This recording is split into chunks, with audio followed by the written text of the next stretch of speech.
ನಾಳೆ ಬೆಳಗ್ಗೆ 8 ಗಂಟೆಗೆ ಹುಣ್ಣಿಮೆ ಮುಕ್ತಾಯ ಆಗುತ್ತೆ. ನಾಳೆ ಬೆಳಗ್ಗೆ 8 ಗಂಟೆ ಮೇಲೆ ಹುಣ್ಣಿಮೆ ಇರೋದಿಲ್ಲ. ಏನಿದ್ರು ಇವತ್ತೇ ಪೂರ್ಣ ಪ್ರಮಾಣದ ಹುಣ್ಣಿಮೆ 11:45 ಇವತ್ತು ನೈಟ್ ಎಲ್ಲ ಕೊಟ್ಟು ಹುಣ್ಣಿಮೆನೇ ಇರುತ್ತೆ. ಹಾಗೆ ಪಿತೃಪಕ್ಷ ನಾಳೆಯಿಂದ ಪ್ರಾರಂಭ ಆಗುತ್ತೆ. ಪಕ್ಷದ ಪೂಜೆಗಳು 15 ದಿವಸಗಳ ಕಾಲ, ಮುಂದಿನ ಅಮಾವಾಸ್ಯೆವರೆಗೂ ಮಹಾಲಯ ಅಮಾವಾಸ್ಯೆವರೆಗೂ ಕೂಡ ಪಿತೃಪಕ್ಷಗಳು ನಡೆಯುತ್ತೆ. ನಾಳೆಯಿಂದ ಪ್ರಾರಂಭ. ಪಕ್ಷಗಳನ್ನು ಆಚರಣೆ ಮಾಡೋರು ಹಿರಿಯರಿಗೆ ಬಟ್ಟೆ ಇರ್ತಕ್ಕಂಥದ್ದು ಏನಾದ್ರು ಪದ್ಧತಿಗಳಿದ್ರೆ, ನಮಗೆ ಅವರು ತೀರ್ಕೊಂಡಿರ್ತಕ್ಕಂತಹ ಮಾಸ ತಿಥಿ ಪಕ್ಷಗಳು ಡೇಟ್ ಯಾವುದು ನಮಗೆ ಗೊತ್ತಿಲ್ಲ ಅನ್ನೋದಾದ್ರೆ ಎಲ್ಲಾ ಹಿರಿಯರಿಗೂ ಕೂಡ ಈ ಒಂದು 15 ದಿವಸದಲ್ಲಿ ನಾವು ಪಕ್ಷದ ಕಾರ್ಯವನ್ನು ಮಾಡಬಹುದು. ಅಂದ್ರೆ ನಾಳೆಯಿಂದ 15 ದಿವಸಗಳಿರುತ್ತೆ. ಆ 15 ದಿವಸದಲ್ಲಿ ಯಾವಾಗಾದ್ರೂ ಕೂಡ ನೀವು ಅನುಕೂಲ ತಕ್ಕಂತೆ ನೀವು ಹಿರಿಯರಿಗೆ ಬಟ್ಟೆ ಇಡ್ತಕ್ಕಂಥದ್ದು, ತರ್ಪಣ ಬಿಡ್ತಕ್ಕಂಥದ್ದು, ಪಿಂಡ ಪ್ರಧಾನ ಈ ರೀತಿಯಾಗಿ ನೀವು ಮಾಡಬಹುದು. ನಾಳೆಯಿಂದ 15 ದಿವಸಗಳ ಕಾಲ ಇರುತ್ತೆ. ಜೊತೆಯಲ್ಲಿ 15 ದಿವಸ ನಂತರ ಮಹಾಲಯ ಅಮಾವಾಸ್ಯೆ ಆದ ನಂತರ ಮಾರನೇ ದಿವಸದಿಂದ ಇಲ್ಲಿ ನವರಾತ್ರಿಯ ಒಂದು ವಿಶೇಷ ಪೂಜೆಗಳು ಪ್ರಾರಂಭ ಆಗುತ್ತೆ. ಕಳೆದ 3 ವರ್ಷಗಳಿಂದ ಒಂದು ನವರಾತ್ರಿ ಪೂಜೆಯನ್ನ ನಡೆಸ್ಕೊಂಡ್ತಾ ಬಂದಿದ್ದೀವಿ. ನಾವು ಇಲ್ಲಿಗೆ ಒಂದು 4.5 ವರ್ಷ ಆಯಿತು. 4.5 ವರ್ಷದಲ್ಲಿ 3ನೇ ವರ್ಷದವರೆಗೂ ಕೂಡ ನಾವು ನವರಾತ್ರಿ ಪೂಜೆಯನ್ನು ಮಾಡಿದ್ವಿ. ಇದು 4ನೇ ವರ್ಷದ ಒಂದು ನವರಾತ್ರಿ ಒಂದು ಪೂಜೆ. ಈ ಬಾರಿ ಸ್ವಲ್ಪ ವಿಶೇಷವಾಗಿ ಈ ನವರಾತ್ರಿಯನ್ನ ಆಚರಣೆ ಮಾಡಬೇಕು ಅನ್ನೋ ಯೋಚನೆ ಇದೆ. ಅಂದ್ರೆ ನವದುರ್ಗೆಯರಿಗೆ 9 ಕಲಶಗಳನ್ನ ವಿಶೇಷವಾಗಿ ಇಲ್ಲೇ ಸ್ಥಾಪನೆಯನ್ನು ಮಾಡಿ, ಪಟ್ಟಕ್ಕೆ ಕೂರಿಸೋದನ್ನ ಮಾತ್ರ ಒಂದು ಸಪರೇಟ್ ಕಲಶವನ್ನಾಗಿ ಮಾಡಿ ಒಂದು 10 ಕಲಶಗಳನ್ನ 10 ದಿವಸದ ಪೂಜೆಗೆ ಮಾಡೋಣ ಎಂಬುದಾಗಿ ನಿರ್ಧಾರ ಮಾಡಿದ್ದೇನೆ. ಇದರಲ್ಲಿ ಸಾಮೂಹಿಕ ಸೇವೆಗಳು ಕೂಡ ಲಭ್ಯ ಇದೆ. ಇಂಡಿವಿಜುವಲ್ ಆಗಿ ಯಾರಿಗೆ ಮಾಡಿಸೋಕೆ ಶಕ್ತಿ ಇದೆ, ಆಸಕ್ತಿ ಇದೆ, ಅವರು ಇಂಡಿವಿಜುವಲ್ ಆಗಿ ಮಾಡಿಸ್ಕೋಬಹುದು. ಅಥವಾ ಇಬ್ರು ಫ್ಯಾಮಿಲಿ ನಾವು ಮಾತಾಡ್ಕೊಂಡು ಮಾಡ್ತೀವಿ ಅಂದ್ರೂ ಕೂಡ ಸಂತೋಷ, ಆ ರೀತಿಯಲ್ಲೂ ಕೂಡ ಮಾಡಬಹುದು. ಅಥವಾ ಸಾಮೂಹಿಕ ಸೇವೆಗಳು ಕೂಡ ಮಾಡಿಸೋಕೆ ಲಭ್ಯವಿದೆ. ಇನ್ನೊಂದು ವಾರದ ಒಳಗಾಗಿ ನಮ್ಮ ಒಂದು ಅಭಿಷ್ಟವರ ಸಿದ್ಧಿವಿನಾಯಕ ಸೇವಾ ಟ್ರಸ್ಟ್ ನ ಗ್ರೂಪಿಗೆ ಒಂದು ಮಾಹಿತಿ ಬರುತ್ತೆ. ಯಾವ ಅಲಂಕಾರಕ್ಕೆ ಇಷ್ಟೆಷ್ಟು ಹಣ ಆಗುತ್ತೆ, ಯಾವ ದಿನ ಪೂಜೆ ಪ್ರಾರಂಭ ಆಗುತ್ತೆ, ಯಾವ ದಿವಸದ ಯಾವ ಬಟ್ಟೆಯನ್ನ ಧರಿಸ್ಕೋಬೇಕು, ಮತ್ತೆ ಪ್ರಸಾದ ಯಾವ ರೀತಿಯಲ್ಲಿ ನೈವೇದ್ಯ ಆಗಬೇಕು ಎಂಬುದರ ಸಂಪೂರ್ಣ ಮಾಹಿತಿ ಮತ್ತೆ ಅದಕ್ಕೆ ತಗಲುವಂತಹ ಖರ್ಚು ವೆಚ್ಚಗಳ ಒಂದು ಪಟ್ಟಿಯನ್ನ ನಾವು ಇನ್ನು ಒಂದು ವಾರದ ಒಳಗಾಗಿ ಗ್ರೂಪಿನಲ್ಲಿ ವಿಚಾರವನ್ನ ತಿಳಿಸಲಿದ್ದೇವೆ. ಹಾಗೆ ಇನ್ನೂ ಹೆಚ್ಚಿನದಾಗಿ ಏನಾದರೂ ನಿಮಗೆ ಇದರಲ್ಲಿ ಆಸಕ್ತಿ ಇದ್ರೆ ದಯವಿಟ್ಟು ನಮ್ಮ ಸೇವಾ ಟ್ರಸ್ಟ್ ಅನ್ನಾಗಲಿ ಅಥವಾ ನಮ್ಮನ್ನಾಗಲಿ ಸಂಪರ್ಕಿಸಿದ್ರೆ ನಮಗೆ ಹೆಚ್ಚಿನದಾಗಿ ಮಾಹಿತಿ ಲಭ್ಯವಾಗುತ್ತೆ. ಹಾಗೆ ಎಲ್ಲರೂ ಕೂಡ ನಿಮ್ಮ ಇಷ್ಟಾರ್ಥಗಳ ಕೋರಿಕೆಗಳೇನಿದ್ರು ಎಲ್ಲವನ್ನ ಮನಸ್ಸಿನಲ್ಲಿ ಪ್ರಾರ್ಥನೆಯನ್ನು ಮಾಡ್ಕೊಳ್ಳಿ. ನೀವು ಯಾವ ಜಾಗದಲ್ಲಿ ನಿಂತಿದ್ದೀರೋ ಅದೇ ಜಾಗದಿಂದಲೇ ಬಲಭಾಗದಿಂದ ಪ್ರಾರಂಭ ಮಾಡಿ 3 ಬಾರಿ ಪ್ರದಕ್ಷಿಣೆಯನ್ನ ಮಾಡಿಕೊಳ್ಳುವುದು. ಹರೇ ಓಂ ಸ್ವಾಮಿ ದೇವನ ಲೋಕಪಾಲನೆ ತೇ ನಮೋಸ್ತು ನಮೋಸ್ತುತೆ, ಕ್ಷೇಮದಿಂದ ಪಾಲಿಸಿಮ್ಮನು ತೇ ನಮೋಸ್ತು ನಮೋಸ್ತುತೆ, ತೇ ನಮೋಸ್ತು ನಮೋಸ್ತುತೆ. ಪಾಪವೆಲ್ಲವನಿಂದ ಬೇಗ ಸೂರ್ಯನೇ ಜಗದೀಶನೇ, ನಾವು ಮಾಡಿದ ಪಾಪವೆಲ್ಲವ ಹೋಗಲಾಡಿಸು ಬೇಗನೆ, ಹೋಗಲಾಡಿಸು ಬೇಗನೆ. ದೇಶದ ಎಲ್ಲ ಜನರು ಸೌಖ್ಯದಿಂದ ಬಾಳಲಿ, ಕಾಲ ಕಾಲಕ್ಕೆ ವರ್ಷ ಸುರಿದು ಸಸ್ಯ ಶ್ಯಾಮಲ ಅರಳಲಿ, ಸಸ್ಯ ಶ್ಯಾಮಲ ಅರಳಲಿ. ಶಾಂತಿರಸ್ತು ಪುಷ್ಟಿರಸ್ತು ತುಷ್ಟಿರಸ್ತು ಲೋಕಕ್ಕೆ, ಧನವಸ್ತು ಸುಖವಸ್ತು ಅಸ್ತು ಅಸ್ತು ಸರ್ವವು ಅಸ್ತು ಅಸ್ತು ಸರ್ವವು. ಕಾಯೇನ ವಾಚ ಮನಸೇಂದ್ರಿಯರ್ಭಾವತ್ಯಾತ್ಮನಾ ವೃತ್ತೇ ಸ್ವಭಾವಾತ್ ಕರೋಮಿ ಯಜ್ಞ ಸಕಲಂ ಪರಸ್ಮೈ ಶ್ರೀಮನ್ನಾರಾಯಣಾಯಿತಿ ಸಮರ್ಪಯಾಮಿ. ನಾರಾಯಣ ಅಖಿಲ ಗುರು ಭಗವನ್ ನಮಸ್ತೆ, ಭಗವನ್ ನಮಸ್ತೆ.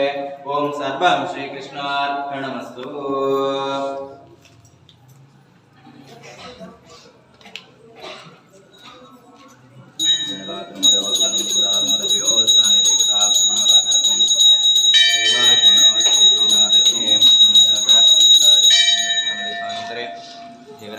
भारतामी अतः आज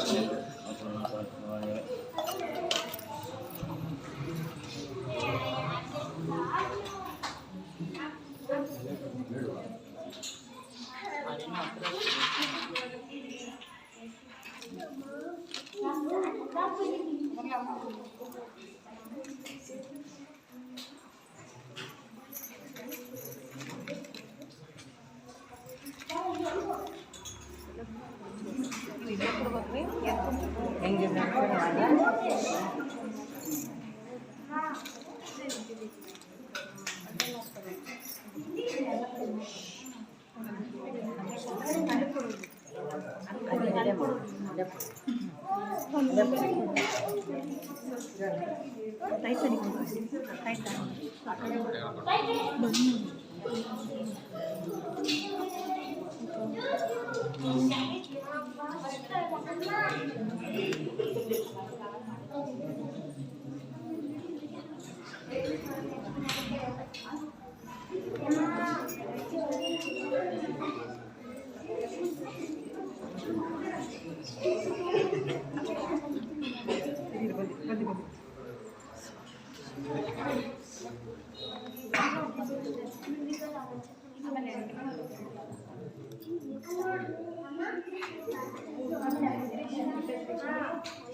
Thank you.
तत्षड्गिरि आळवे लंबोदर कुंचासुरसुतकुंकुमवर्णकानि श्वेतशृङ्गं मोदकहस्तं प्रेमसवनसफलं नयनत्रयवरनागविभूषितनानागणपतिं दत्तं नयनत्रयवरनागविभूषितनानागणपतिं दत्तं नानागणपतिं दत्तं नानागणपतिं दत्तं नानागणपतिं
राजाधिराजाय प्रसय सागने नमो वैर्मये श्रवणाय पूर्णाय समेन कामान् कामकामाय किं कामेश्वर वै श्रवणो दधातु कुबेराज वै श्रवणाय महाराजाय नमः शिवाय समुद्रनामनमस्कार प्रार्थना नमस्काराय समर्पयामि नमे जनता आचमने समर्पयामि तत् ब्रह्मणेन इति नमस्कारामि